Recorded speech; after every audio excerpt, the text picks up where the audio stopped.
ನಮಸ್ತೆ ವೀಕ್ಷಕರೇ, ನಾನು ಡಾಕ್ಟರ್ ಅಪೂರ್ವ ಮುಕುಂದ್, ಪ್ರಾಣ ಪ್ರಕೃತಿ ಚಿಕಿತ್ಸೆ ಹಾಗೂ ಯೋಗ ಕೇಂದ್ರ ಕಲಬುರಗಿಯಿಂದ.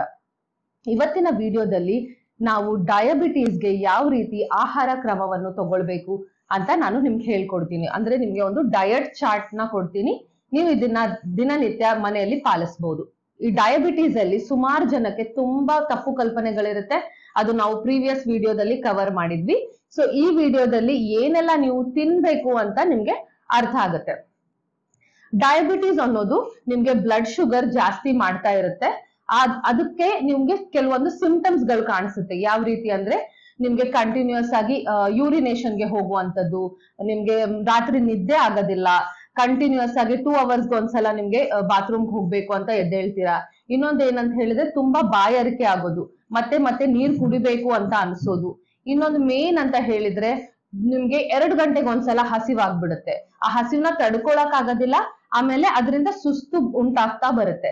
ಯಾಕೆ ಈ ರೀತಿ ಆಗುತ್ತೆ ಅಂತ ಹೇಳಿದ್ರೆ, ನಮ್ಮ ಡಯಾಬಿಟೀಸ್ ಇದ್ದಾಗ ನಮ್ಮ ಬಾಡಿಯಲ್ಲಿ ಇನ್ಸುಲಿನ್ ಅನ್ನೋ ಹಾರ್ಮೋನು ಸರಿಯಾಗಿ ಕೆಲಸ ಮಾಡೋದಿಲ್ಲ. ಏನಾಗುತ್ತೆ ಅಂದ್ರೆ ನೀವು ತಿಂದಾಗ ನಿಮ್ಮ ರಕ್ತದಲ್ಲಿ ಬ್ಲಡ್ ಗ್ಲೂಕೋಸ್ ಬರುತ್ತೆ. ಈ ಬ್ಲಡ್ ಗ್ಲೂಕೋಸ್ ನಿಮ್ಮ ಕಣಗಳಿಗೆ ಸೇರ್ಬೇಕು, ಅಂದ್ರೆ ಸೆಲ್ಸ್ ಗಳಿಗೆ ಸೇರಿ ಅಲ್ಲಿ ಎನರ್ಜಿನ ಪ್ರೊಡ್ಯೂಸ್ ಮಾಡ್ಬೇಕು.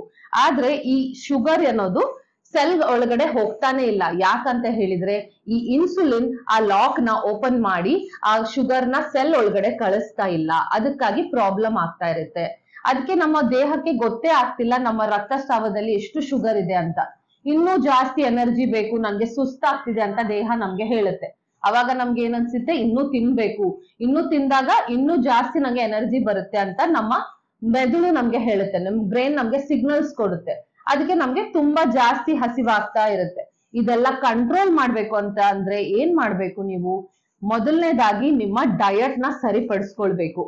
ತುಂಬಾ ಜನ ಅನ್ಕೋತೀರಾ ಡಯಾಬಿಟೀಸ್ ಒಂದು ಜೆನೆಟಿಕ್ ಡಿಸಾರ್ಡರ್ ಅಂತ. ಅಂದ್ರೆ ನಮ್ಮ ಅಪ್ಪಗಿತ್ತು ಮೇಡಮ್, ನಮ್ಮ ಅಮ್ಮಂಗಿತ್ತು, ಅದಕ್ಕೆ ನನ್ಗೂ ಕೂಡ ಬಂದು ನಾನೇನು ಮಾಡ್ಲಿಲ್ಲ ಅಂತ ತುಂಬಾ ಜನ ಅನ್ಕೊಂಡಿರ್ತೀರಾ. ಆದ್ರೆ ಇದು ತಪ್ಪು ಕಲ್ಪನೆ. ರಿಸರ್ಚ್ ಕ್ಲಿಯರ್ ಆಗಿ ಹೇಳಿದೆ, ಜೆನೆಟಿಕ್ಸ್ ಗಿನ ಜಾಸ್ತಿ ನಿಮ್ಮ ಜೀವನ ಶೈಲಿಯೇ ಡಯಾಬಿಟೀಸ್ಗೆ ಕಾರಣ ಅಂತ. ಯಾಕೆ ಒಂದೇ ಮನೆಯಲ್ಲಿರೋರ್ಗೆ ಡಯಾಬಿಟೀಸ್ ಬರುತ್ತೆ ಅಂತ ಹೇಳಿದ್ರೆ, ನೀವು ದಿನನಿತ್ಯ ತಿನ್ನುವ ಆಹಾರ ಸೇಮ್ ಇದೆ, ನಿಮ್ಮ ಜೀವನ ಶೈಲಿ ಫುಲ್ ಸೇಮ್ ಇದೆ. ಬೆಳಗ್ಗೆ ಎದ್ದು ತಿನ್ನೋ ಗಂಜಿ ಸೇಮ್, ಅನ್ನ ಸೇಮ್, ಮಧ್ಯಾಹ್ನ 2 ರೀತಿ ಅನ್ನ ತಿಂತೀರಾ, 4 ರೀತಿ ಸ್ವೀಟ್ ತಿಂತೀರಾ ದಿನದಲ್ಲಿ. ಅದೆಲ್ಲ ಸೇಮ್ ಜೀವನ ಶೈಲಿಯನ್ನು ನೀವು ಪ್ರಾಕ್ಟೀಸ್ ಮಾಡ್ತಾ ಇದ್ದೀರಾ ಮನೆಯಲ್ಲಿ ಎಲ್ಲರೂ. ಅದಕ್ಕಾಗಿ ನಿಮ್ಗೆಲ್ಲರಿಗೂ ಕೂಡ ಆಮೇಲೆ ಒಂದು ಕೆಲವು ವರ್ಷದಲ್ಲಿ ಡಯಾಬಿಟೀಸ್ ಆಗ್ತಾ ಬಂದಿದೆ. ಇದು ಜೆನೆಟಿಕ್ಸ್ ಇಂದ ಬರುವಂತದ್ದು ಖಂಡಿತವಾಗ್ಲೂ ಅಲ್ಲ. ಸೊ ಯಾವ ರೀತಿ ಡಯಟ್ ಮಾಡ್ಬೇಕು? ಬೆಳಿಗ್ಗೆ ಎದ್ದು ಕೂಡ್ಲೆ 1 ಗ್ಲಾಸ್ ನೀರ್ ಕುಡಿಬಹುದು. ಅದಾದ ನಂತರ ನೀವು ಹಿಂದಿನ ದಿನ ರಾತ್ರಿ 1 ಚಮಚ ಮೆಂತೆ ಕಾಳುನ ಸೋಕ್ ಮಾಡ್ಬೋದು ನೀರಲ್ಲಿ. ಬೆಳಗ್ಗೆ ಎದ್ಬಿಟ್ಟು ಅದನ್ನ ನೀವು ತಿನ್ಬೋದು. ಯಾಕೆ ಮೆಂತೆ ಕಾಳು ಅಂದ್ರೆ, ಮೆಂತೆ ಕಾಳಲ್ಲಿ ಶುಗರ್ ಕಡಿಮೆ ಮಾಡುವ ಪ್ರಾಪರ್ಟೀಸ್ ಇರುತ್ತೆ. ಆಮೇಲೆ ಈ ಮೆಂತೆ ಕಾಳಲ್ಲಿ ಒಳ್ಳೆ ಇನ್ಸಾಲ್ಯುಬಲ್ ಫೈಬರ್ ಇರುತ್ತೆ. ಇನ್ಸಾಲ್ಯುಬಲ್ ಫೈಬರ್ ಅನ್ನೋದು ಅಂದ್ರೆ ನಾರಿನ ಅಂಶ. ಇದು ನಮ್ಮ ದೇಹದಲ್ಲಿ ತುಂಬಾ ಇಂಪಾರ್ಟೆಂಟ್ ಕೆಲಸ ಮಾಡುತ್ತೆ. ನಮ್ಮ ದೇಹದಲ್ಲಿ ಏನಾದ್ರೂ ಇನ್ಫ್ಲಮೇಷನ್ಸ್ ಇದ್ರೆ ಅದನ್ನ ಕಡಿಮೆ ಮಾಡುತ್ತೆ. ಆಮೇಲೆ ನಮ್ಮ ಡೈಜೆಷನ್ ನ ಇಂಪ್ರೂವ್ ಮಾಡುತ್ತೆ. ನೀವು ಗ್ಯಾಸ್ಟ್ರಿಕ್ ಎಂಪ್ಟಿಂಗ್ ಅಂತ ನಾವು ಹೇಳ್ತೀವಿ, ಅಂದ್ರೆ ಜಾಸ್ತಿ ಹೊತ್ತು ಹೊಟ್ಟೆಯಲ್ಲಿ ಊಟ ಉಳ್ಕೊಳ್ಳುತ್ತೆ. ಅದಕ್ಕಾಗಿ ಸ್ಲೋ ಆಗಿ ಡೈಜೆಸ್ಟ್ ಆದಾಗ ನಿಮ್ಮ ಬಾಡಿಯಲ್ಲಿ ಕೂಡ ಸ್ಲೋ ಆಗಿ ಶುಗರ್ ರಿಲೀಸ್ ಆಗ್ತಾ ಇರುತ್ತೆ. ಅದಕ್ಕಾಗಿ ನಾವು ಯಾವಾಗಲೂ ಆಹಾರ ತಿನ್ಬೇಕಾದ್ರೆ ಇದು ಬೇಸಿಕ್ ನೆನ್ಪಿಟ್ಕೋಬೇಕು. ಅದರಲ್ಲಿ ನಾರಿನ ಅಂಶ ಇರ್ಬೇಕು, ಅದರಲ್ಲಿ ಪ್ರೋಟೀನ್ ಇರ್ಬೇಕು, ಅದರಲ್ಲಿ ಒಂದು ಹೆಲ್ದಿ ಫ್ಯಾಟ್ಸ್ ಇರ್ಬೇಕು. ಪ್ರೋಟೀನ್ ಮತ್ತೆ ಹೆಲ್ದಿ ಫ್ಯಾಟ್ಸ್ ಏನ್ ಮಾಡುತ್ತೆ ಅಂತ ಹೇಳಿದ್ರೆ, ನಿಮ್ಮ ಹೊಟ್ಟೆಯಲ್ಲಿ ಡೈಜೆಷನ್ ನ ಪ್ರಾಸೆಸ್ ಸ್ಲೋ ಮಾಡುತ್ತೆ. ಆಮೇಲೆ ನಿಮ್ಗೆ ಒಳ್ಳೆ ನ್ಯೂಟ್ರಿಯೆಂಟ್ಸ್ ಕೊಡುತ್ತೆ. ನಿಮ್ಮ ಡಯಾಬಿಟೀಸ್ ಆದಾಗ ಏನಾಗುತ್ತೆ, ಮಸಲ್ ಲಾಸ್ ಆಗ್ತಾ ಬರುತ್ತೆ. ನೀವು ನೋಡಿರ್ತೀರಾ, ಸುಮಾರು ಒಂದು 30 ವರ್ಷ ಡಯಾಬಿಟೀಸ್ ಇರೋರು ತುಂಬಾ ಸಣ್ಣ ಆಗ್ತಾ ಹೋಗ್ತಾರೆ, ತುಂಬಾ ವೇಟ್ ಲಾಸ್ ಆಗ್ತಾ ಹೋಗ್ತಾರೆ. ಯಾಕೆ ಈ ರೀತಿ ಆಗುತ್ತೆ ಅಂದ್ರೆ, ಪ್ರೋಟೀನ್ ತುಂಬಾ ಕಡಿಮೆ ಇರುತ್ತೆ ಬಾಡಿಯಲ್ಲಿ, ಮಸಲ್ ವೀಕ್ನೆಸ್ ಆಗ್ತಾ ಬರುತ್ತೆ, ಮಸಲ್ಸ್ ಫುಲ್ ಲೂಸ್ ಆಗ್ತಾ ಬರುತ್ತೆ. ಅದಕ್ಕಾಗಿ ನಾವು ದಿನನಿತ್ಯ ಪ್ರೋಟೀನ್ ಕಂಟೆಂಟ್ ಪ್ರೋಟೀನ್ ನ ಒಳ್ಳೆ ಅಂಶದಲ್ಲಿ ತಗೊಂಡ್ರೆ ಈ ರೀತಿ ತೊಂದರೆಗಳು ಆಗೋದಿಲ್ಲ. ಸೊ ಬೆಳಿಗ್ಗೆ ನಾನು ಹೇಳ್ದೆ ಮೆಂತೆ ಕಾಳನ್ನ ಸೋಕ್ ಮಾಡಿ ತಿನ್ಬೇಕು ಅಂತ. ಅದಾದ ನಂತರ ಬ್ರೇಕ್ಫಾಸ್ಟ್ ಅಲ್ಲಿ ನೀವು ಒಂದು ಒಳ್ಳೆ ಪ್ರೋಟೀನ್ ಆಪ್ಷನ್ ತಗೋಬಹುದು. ನಾನ್ ವೆಜಿಟೇರಿಯನ್ಸ್ ಆಗಿದ್ರೆ ನೀವು ಮೊಟ್ಟೆ ತಗೋಬಹುದು. 2 ಮೊಟ್ಟೆ ತಗೊಂಡ್ರೆ ಅದರಲ್ಲಿ ಪ್ರೋಟೀನ್ ಇರುತ್ತೆ, ಒಂದು ಗುಡ್ ಫ್ಯಾಟ್ಸ್ ಸಿಗುತ್ತೆ ನಿಮ್ಗೆ. ಅದ್ರ ಜೊತೆಗೆ ಒಳ್ಳೆ ಅಮೌಂಟ್ ಅಲ್ಲಿ ತರಕಾರಿಗಳನ್ನ ಹಾಕಿ ಒಂದು ಆಮ್ಲೆಟ್ ತರ ಮಾಡ್ಬೋದು. ಇಲ್ಲ ನೀವು ವೆಜಿಟೇರಿಯನ್ಸ್ ಆಗಿದ್ರಿ ಅಂತಂದ್ರೆ ಒಂದು ಕಾಳುಗಳ ಉಸುಳಿ ತರ ಮಾಡ್ತೀವಿ ನಾವು, ಆ ರೀತಿ ಮಾಡ್ಕೊಂಡು ಅದನ್ನ ತಿನ್ಬಹುದು. ಅದರಲ್ಲೂ ಕೂಡ ನೀವು ಒಳ್ಳೆ ಅಮೌಂಟ್ ಆಫ್ ವೆಜಿಟೇಬಲ್ಸ್ ನ ಹಾಕಿ ಈ ರೀತಿ ಬ್ರೇಕ್ಫಾಸ್ಟ್ ಅಲ್ಲಿ ಇದನ್ನ ತಗೋಬಹುದು. ಅದ್ರ ಜೊತೆಗೆ ಬೇಕಿದ್ರೆ ಒಂದು ಹಣ್ಣನ್ನ ತಿನ್ನಿ, ಅಥವಾ ಕೆಲವು ಜನ ತುಂಬಾ ಲೇಟ್ ಆಗಿ ಬ್ರೇಕ್ಫಾಸ್ಟ್ ಮಾಡ್ತಿರ್ತಾರೆ, ಅವ್ರೇನ್ ಮಾಡ್ಬೋದು ಅಂತ ಹೇಳಿದ್ರೆ ಒಂದು ಹಣ್ಣು ಮತ್ತು ಸ್ವಲ್ಪ ನಟ್ಸ್ ತಗೋಬಹುದು ಅದ್ರ ಜೊತೆಗೆ. ಅದು ಏನ್ ಮಾಡುತ್ತೆ, ನಿಮ್ಗೆ ಎನರ್ಜಿ ಕೊಡುತ್ತೆ. ಒಂದು 2-3 ಅವರ್ಸ್ ನಿಮ್ಗೆ ಆ ಎನರ್ಜಿ ಇರೋ ತರ ಮಾಡುತ್ತೆ. ಅದಾದ ನಂತರ ನೀವು ಡೈರೆಕ್ಟ್ ಆಗಿ ಊಟ ಮಾಡಬಹುದು. ಸೊ ಇದು ಬ್ರೇಕ್ಫಾಸ್ಟ್ ಅಲ್ಲಿ ಮೇಜರ್ಲಿ ಪ್ರೋಟೀನ್ ಇರ್ಬೇಕು, ಒಂದ್ ಸ್ವಲ್ಪ ಗುಡ್ ಫ್ಯಾಟ್ ಇರ್ಬೇಕು, ಆಮೇಲೆ ಯಾವ್ದಾದ್ರು ಸ್ವಲ್ಪ ಕಾರ್ಬೋಹೈಡ್ರೇಟ್ಸ್ ಇರ್ಬೇಕು. ಅಂದ್ರೆ ಈ ಇಡ್ಲಿ ಆಗಿರ್ಬೋದು, ದೋಸೆ ಆಗಿರ್ಬೋದು, ಈ ರೀತಿಯ ಬ್ರೇಕ್ಫಾಸ್ಟ್ ಐಟಮ್ಸ್ ನೀವು ತಿಂತಾ ಇದ್ರು ಕೂಡ ಈ ಇಡ್ಲಿ ದೋಸೆಗೆ ಸ್ವಲ್ಪ ತುಪ್ಪ ಹಾಕಿ ಅದ್ರ ಜೊತೆ ಚೆನ್ನಾಗಿ ವೆಜಿಟೇಬಲ್ ಇರುವ ಸಾಂಬಾರ್ ತಿನ್ನಿ, ಒಂದ್ ಸ್ವಲ್ಪ ಕೊಕೊನಟ್ ಇರೋ ಚಟ್ನಿ ತಿಂದ್ರೆ ಗುಡ್ ಫ್ಯಾಟ್ಸ್ ಕೂಡ ನಿಮ್ಗೆ ಸಿಗುತ್ತೆ. ಈ ರೀತಿ ಕಾಂಬಿನೇಷನ್ ಅಲ್ಲಿ ತಿಂದಾಗ ನಿಮ್ಗೆ ಶುಗರ್ ರೇಸ್ ಆಗೋದಿಲ್ಲ. ಮತ್ತೆ ನೆಕ್ಸ್ಟ್ ಬರುವ ಮೀಲ್ ಅಂದ್ರೆ ನಮ್ಗೆ ಊಟ. ಊಟದಲ್ಲಿ ನಾವು ಏನ್ ತಿನ್ಬೇಕು ಅಂತ ಹೇಳಿದ್ರೆ 1 ಕಪ್ಪು ತರಕಾರಿ, ಇನ್ನೊಂದು ಕಪ್ಪು ನಾವು ಬೇಳೆ ಅಥವಾ ಕಾಳು ಪಲ್ಯ ಏನಾದ್ರೂ ತಿನ್ಬೋದು.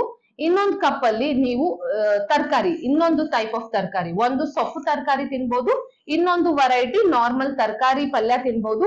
ಇಲ್ಲ ಪಲ್ಯ ತಿನ್ನಲ್ಲ ಅಂದ್ರೂ ಕೂಡ ಸುಮ್ನೆ ಬೇಯಿಸಿದ ತರಕಾರಿ, ಸುಮ್ನೆ ಉಪ್ಪು ಹಾಕಿ ಬೇಯಿಸಿ ಸಲಾಡ್ ತರ ತಿನ್ಬೋದು. ಅದು 2 ಕಪ್ ತರಕಾರಿ, 1 ಕಪ್ ಬೇಳೆ ಅಥವಾ ಕಾಳು ಪಲ್ಯ, ಈ ರೀತಿ ಕಾಂಬಿನೇಷನ್ ಮಾಡಿ ಅದ್ರ ಜೊತೆಗೆ 1 ಕಪ್ ಮೊಸರು ಖಂಡಿತವಾಗೂ ತಗೊಳ್ಳಿ. ಯಾಕಂದ್ರೆ ಈ ಮೊಸರಲ್ಲಿ ಗುಡ್ ಬ್ಯಾಕ್ಟೀರಿಯಾ ಇರುತ್ತೆ, ಡೈಜೆಷನ್ ನ ಇಂಪ್ರೂವ್ ಮಾಡುತ್ತೆ. ಆಮೇಲೆ ಈ ಮೊಸರಲ್ಲಿ ಒಂದು ಒಳ್ಳೆ ಕ್ವಾಲಿಟಿ ಪ್ರೋಟೀನ್ ಕೂಡ ಇರುತ್ತೆ. ವೆಜಿಟೇರಿಯನ್ಸ್ಗೆ ಮೊಸರು ಒಂದು ಒಳ್ಳೆ ಆಪ್ಷನ್. ಯಾಕಂದ್ರೆ ಬೇಳೆ ಜಾಸ್ತಿ ತಿನ್ನಕ್ಕಾಗಲ್ಲ, ಕಾಳು ತಿಂದ್ರೆ ಬ್ಲೋಟಿಂಗ್ ಆಗುತ್ತೆ, ಹೊಟ್ಟೆ ಉಬ್ರ ಬರುತ್ತೆ ಅಂತೆಲ್ಲ ತುಂಬಾ ಜನ ಕಂಪ್ಲೇಂಟ್ ಮಾಡ್ತಾರೆ. ಅದಕ್ಕಾಗಿ ಮೊಸರು ತುಂಬಾ ಒಳ್ಳೇದು. 1 ಕಪ್ ಮೊಸರನ್ನ ಇನ್ಕ್ಲೂಡ್ ಮಾಡಿ ಇದೆಷ್ಟೆಲ್ಲ ತಿಂದು ಅದ್ರ ಜೊತೆಗೆ ಏನ್ ತಿನ್ಬೇಕು ಅಂತ ಹೇಳಿದ್ರೆ 1 ರೊಟ್ಟಿ ಅಥವಾ 2 ಮ್ಯಾಕ್ಸಿಮಮ್ ರೊಟ್ಟಿ ಆಗಿರ್ಬೋದು, ಚಪಾತಿ ಆಗಿರ್ಬೋದು, ಅಥವಾ ಅನ್ನ ಆಗಿರ್ಬೋದು. ನೀವು ದಿನನಿತ್ಯ ಮನೆಯಲ್ಲಿ ಏನ್ ತಿಂತೀರೋ ಅದನ್ನ, ಆದ್ರೆ ಯಾವ್ದಾದ್ರು ಒಂದು ವೆರೈಟಿ ತಿನ್ನಿ. ಏನಾಗುತ್ತೆ, ನಾವು ರುಚಿಗೆ ಬಿದ್ದಾಗ ಜಾಸ್ತಿ ತಿನ್ಬಿಡ್ತೀವಿ. ಸಾರು ಚೆನ್ನಾಗಾಗಿದೆ ಅಂದ್ರೆ ಚಪಾತಿ 2 ಆಲ್ರೆಡಿ ತಿನ್ಬಿಟ್ಟು ಅನ್ನ ಸಾರು ಎಲ್ಲ ತಿಂತೀರ. ಅವಾಗ ತುಂಬಾ ಜಾಸ್ತಿ ಕ್ಯಾಲರೀಸ್ ಆಗ್ಬಿಡುತ್ತೆ. ತುಂಬಾ ಜಾಸ್ತಿ ಕ್ಯಾಲರೀಸ್ ಆದಾಗ ತುಂಬಾ ಜಾಸ್ತಿ ಶುಗರ್ ರೇಸ್ ಆಗುತ್ತೆ.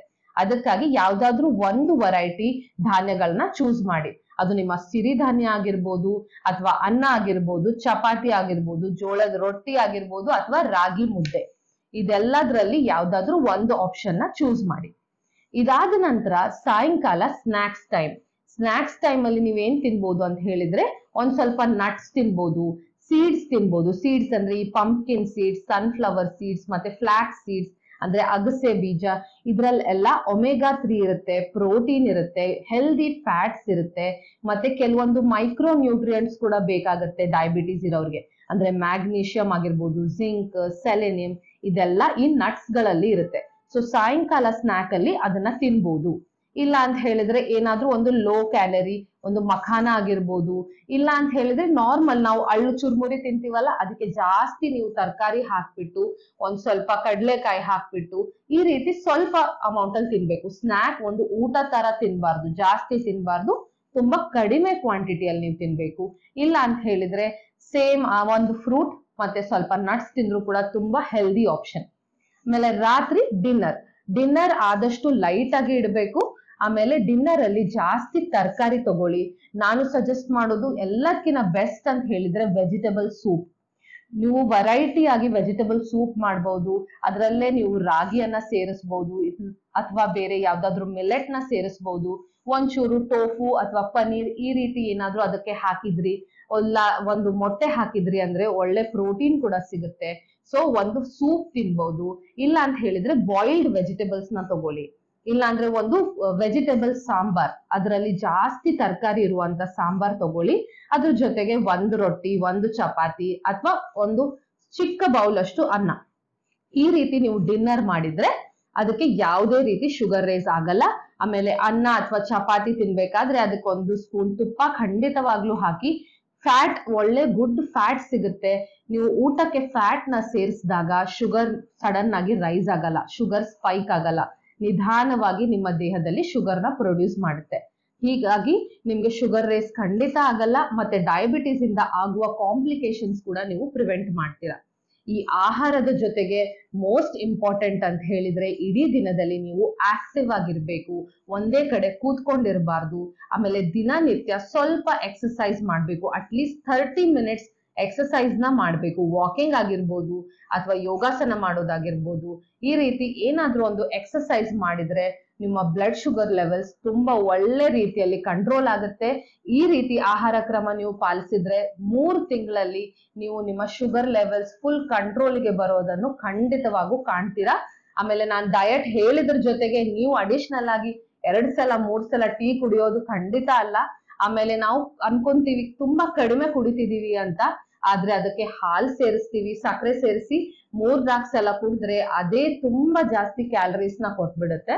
ಅದಕ್ಕೆ ನೀವು ಅದನ್ನ ಫುಲ್ ಕಂಟ್ರೋಲ್ಗೆ ತನ್ನಿ. ಟೀ ಕುಡಿಯೋದಾದ್ರೆ ಬ್ಲಾಕ್ ಟೀ ಕುಡೀರಿ, ಅದರಲ್ಲಿ ಹಾಲು ಸಕ್ಕರೆ ಹಾಕ್ದೆಲೆ ಕುಡೀರಿ.